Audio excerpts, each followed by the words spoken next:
রাসূলে পাক সাল্লাল্লাহু আলাইহি ওয়াসাল্লাম এক ইহুদির কাছ থেকে ধার করেছিলেন এবং নির্ধারিত তারিখে সেই ধারের টাকা পরিশোধ করেছেন। ওই ইহুদি একদিন পথিমধ্যে রাসূলুল্লাহকে ধরে বলছেন, মুহাম্মদ সাল্লাল্লাহু আলাইহি ওয়াসাল্লাম, তুমি আমার কাছ থেকে যেই টাকাগুলো নিয়েছিলে সেগুলো ফেরত দাও। নবীজি বলছেন, আমি তো টাকাগুলো তোমাকে ফেরত দিয়েছি। সেই ইহুদি কয়, না, আমি টাকা পাইনি। হুজুর বলছেন, আমি দিয়েছি।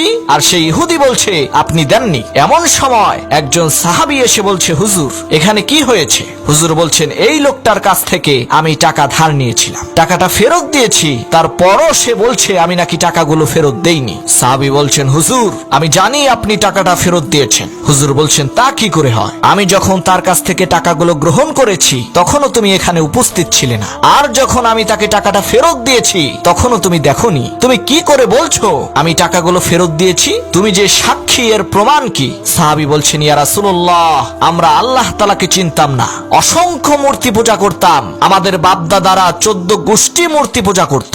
আপনি বলেছেন মূর্তি পূজা চলবে না, এক আল্লাহর ইবাদত করো, তার দাসত্ব করো। আল্লাহকে দেখি নাই, আপনার কথা মতো মা বাপের ধর্ম ত্যাগ করে, শত শত মূর্তিগুলোকে পরিত্যাগ করে এক অদেখা আল্লাহরে বিশ্বাস করেছি।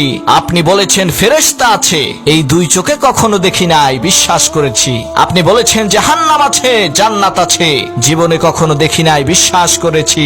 আপনি বলেছেন এই জীবনের পরেও আর একটা জীবন আছে, সেখানে আমাদেরকে উপস্থিত হতে হবে, আল্লাহর দরবারে জবাবদিহি করতে হবে। দেখি নাই, সাক্ষী পাই নাই, তবুও আপনার কথা মতো বিশ্বাস করেছি। হে আল্লাহর নবী, কোন সাক্ষ্য প্রমাণ ছাড়া শুধুমাত্র আপনার কথা মতো যদি এত বড় বড় কথা বিশ্বাস করে থাকি, তাহলে ইহুদির সামান্য কয়টা টাকা এই মাত্র আপনি ফেরত দিয়েছেন, এই কথা কেন বিশ্বাস করব না? অবশ্যই ফেরত দিয়েছেন, কোনো সন্দেহ নাই।